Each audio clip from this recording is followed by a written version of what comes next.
This is the battlefield of Pharsalus in northern Greece. I'm Matthew Settle. On August 9th, 48 BC, 70,000 Roman soldiers fought to the death in these fields. But they were not fighting a common enemy of Rome. They were fighting each other. This was civil war. The Battle of Pharsalus would decide whether Julius Caesar or his bitter rival, Pompey the Great, would be master of Rome. Now, with new video game technology, you're about to see this great battle as never before. The vast numbers of soldiers, the troop formations, how they fought, and how the battle was won.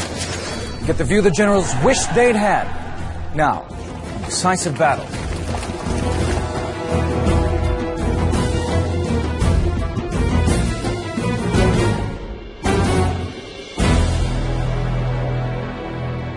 In 48 BC, Julius Caesar and Pompey the Great were the most powerful men in the Roman Empire. Pompey had been married to Caesar's daughter, Julia, but she had died while giving birth. And a few years earlier, Caesar, Pompey, and the immensely rich Crassus had together ruled the entire Roman Empire. Each man had tried to strengthen his position in Rome by winning new lands for the empire. But things began to go wrong in 53 BC, when Crassus invaded the eastern kingdom of Parthia.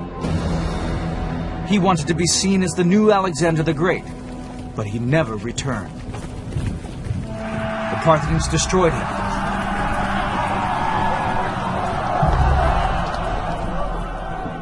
He lost his army, his son, and his own life at the Battle of Carrhae. Meanwhile, Caesar, a brilliant general, had been winning victory after victory in Gaul, modern-day France.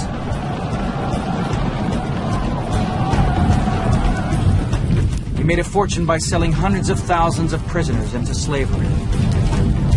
He had charisma.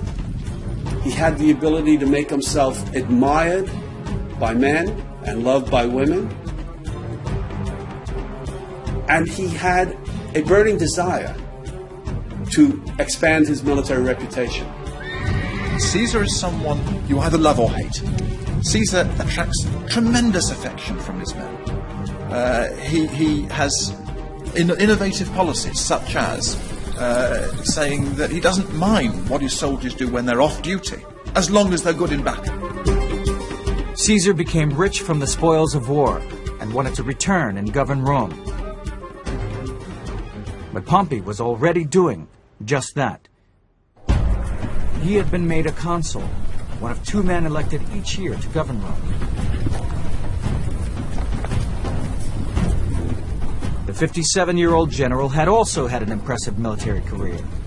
He had been tremendously successful in the East, where he had added vast lands to the empire and founded cities and towns before returning to Rome as the people's hero.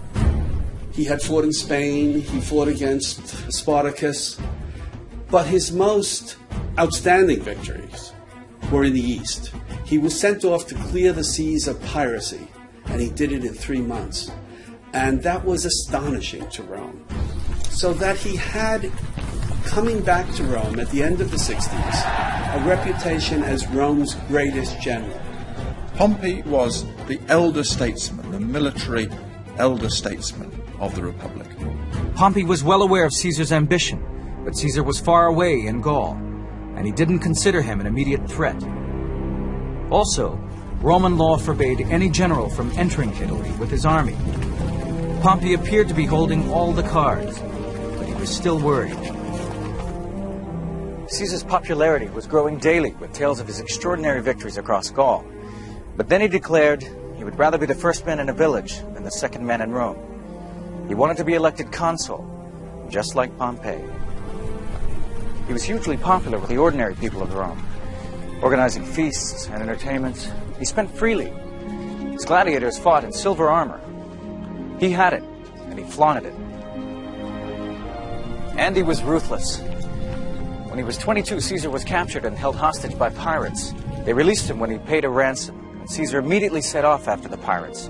When he captured them, he crucified them and cut their throats. But he had a strong bond with his legions. He campaigned for his veterans to be given farmland when they retired, and addressed all of his soldiers as comrades. But Caesar wins not just loyalty, not just respect, but love from his men. And that, I think, is, in the end, what tips the balance between him and Pompey. Now covered in victory honors, Caesar decided to go for broke. He marched his legions down through Gaul to the Italian border marked by the river Rubicon. The boundary of Italy, beyond which you were not supposed to bring your armies because of the danger of civil strife and so on, was a small river, the Rubicon River, in northern Italy. 11th January 49 BC, he crossed the Rubicon and entered Italy with his army. He had broken Roman law. There was no turning back. That was an act of treason. It's as simple as that. A few days later, Pompey fled Rome and prepared for civil war. Caesar marched down through Italy, defeating all who tried to stop him. The soldiers had come through the wars in Gaul and were at the peak of fighting fitness. Pompey gathered his legions at Brindisi, put them on ships, and sailed for Macedonia. The east was where he had made his name. There he could count on help and support. Caesar had no fleet, and it was more than a year later before he could follow with an army and face Pompey at Pharsalus. The stakes could not have been higher. The winner would control the whole Roman Empire. It is 49 BC, and Rome's two greatest generals, Caesar and Pompey, are fighting a civil war for control of the empire. Caesar had 22,000 legionaries against Pompey's 45,000. He was outnumbered 2-1, but his troops were battle-hardened. They were veterans who had fought in Gaul. Pompey had placed his troops on high ground overlooking the sea so that he could bring in supplies.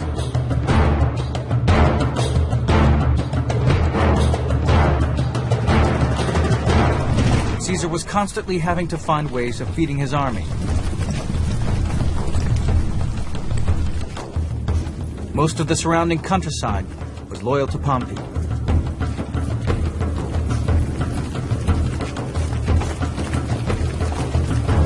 Warfare at this period was dominated by two main imperatives. First of all, don't lose in battle. And secondly, don't let your army be starved into surrender. Pompey set up his camp by those trees on that distant hill, where he could see Caesar's tents here, about 3 miles away.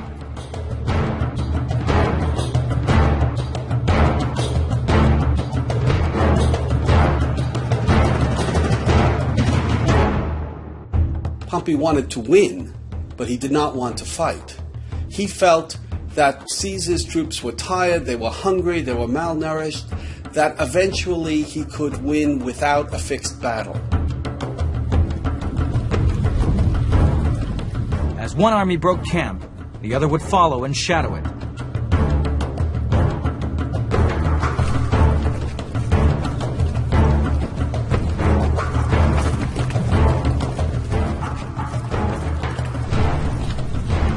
It was now summer and Caesar could find food more easily. Pompey's advisors urged him to finish Caesar off before he grew stronger. Pompey's men, if they're being held back, will start to think, what's wrong with us? Why aren't we the equal of these people whom we outnumber? What's wrong with our general if he won't trust us to fight? So in the end, Pompey is convinced by these arguments. On 9th August in 48 BC, Pompey's troops moved down from the high ground and drew up in battle order on the flat plain of Pharsalus.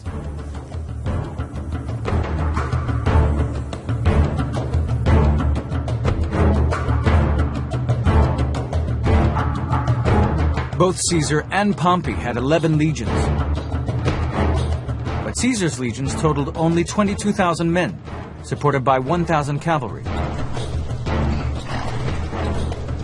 He was outnumbered by Pompey, who had 11 full-strength legions totaling 45,000 men and 7,000 cavalry.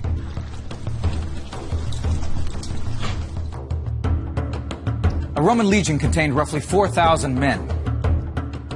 This was divided into 10 cohorts. The cohorts were in turn divided into 6 centuries, each containing 80 men. Each century was led by a centurion, the key soldier on the Roman battlefield. Caesar knew all of his centurions by name. The centurions in the Roman army were in a unique position. They were the backbone of the army. The centurions were trained and were picked for men who would stand their ground no matter what. Each man carried a 3/4 length curved shield with a brass boss at its center.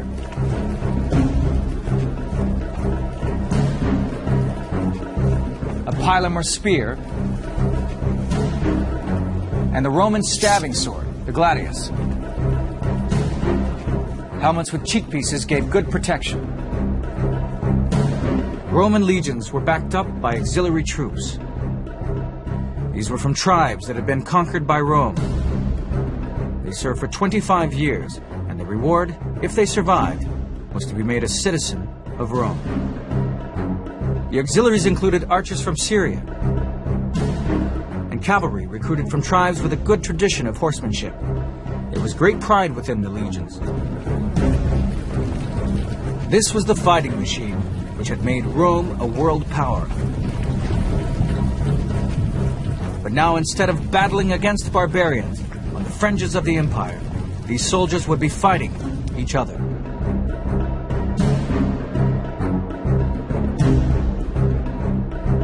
This meant that in the heat of the battle, it was difficult to identify the enemy. Everyone was dressed the same. So each side devised passwords that would enable them to identify friend from foe. Pompey's men had Hercules the Unconquered, while Caesar's side had Venus, the bringer of victory. Caesar led from the right wing, with Mark Antony, the officer and friend he trusted most, commanding the left. Both armies were drawn up in the traditional 3 lines, with the most experienced troops in the 3rd line.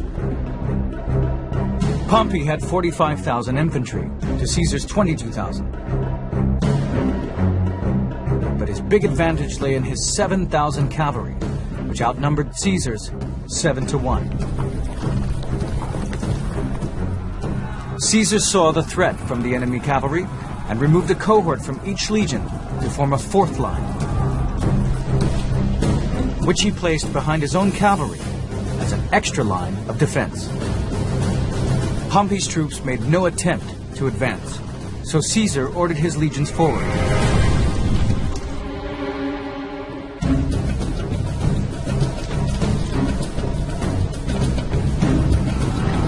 At that moment, Pompey's cavalry charged Caesar's cavalry, driving them back in disarray.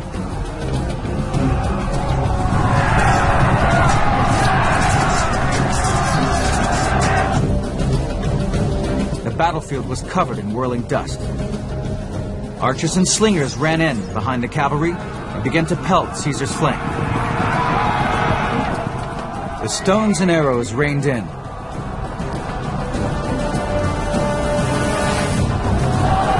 Caesar had been taken by surprise.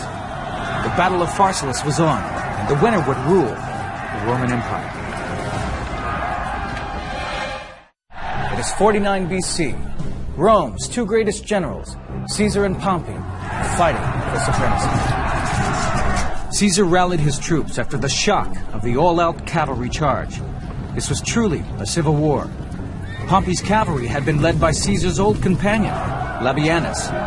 He had fought side by side with Caesar in Gaul, but had now gone over to Pompey. Labienus' disloyalty was reflected in Caesar's own history of these events.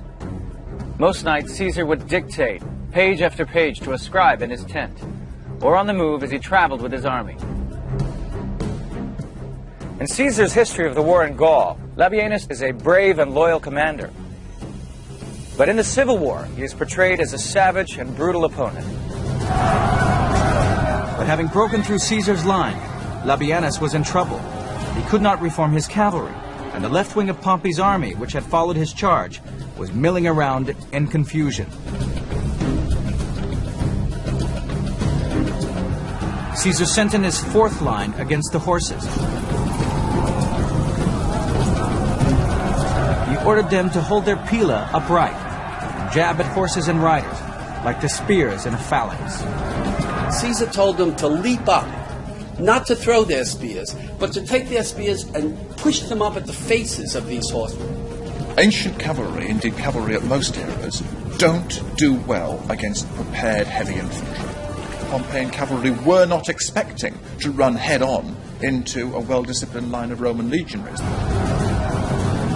3,000 men, all with 8-foot spears, were just too much for the riders. Hundreds fell, and the remainder fled into the hills. Caesar tells his men in the fighting line that even though they're outnumbered by the enemy legionaries, they can prevail because they're Caesar's men. And they do. Caesar was an extraordinary leader of men. He had spent year after year after year with his troops in Gaul. He knew the names of his centurions. He lived with his men. He slept in the tents with his men. And his men were willing to fight and die for him. Caesar now took control of the battle. He ordered his men to charge at the enemy. For 200 yards they ran. A hail of arrows rained down on helmets and shields. But even when they got to within 30 yards, Pompey's men still refused to advance.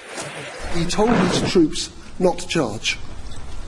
The argument was that if you don't charge, Caesar's troops got to traverse twice the distance, and they're going to be tired out when they get here.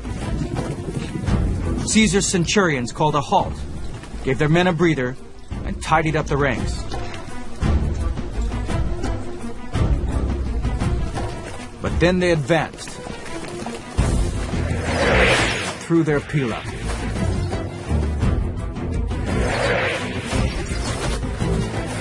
Pompey's army returned the volleys. Javelins flew from both armies at point-blank range. Both ranks collided, but they were evenly matched. Pompey's line held. It was a battle like no other, with opponents asking one another to get news of their fate back to their family.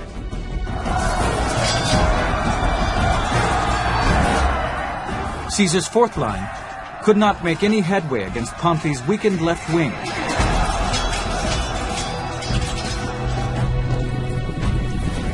But then he ordered in his third line, which contained his most battle-hardened troops. Pompey's left wing broke completely, and standing in the center of his army, he saw his remaining legionaries turn and run.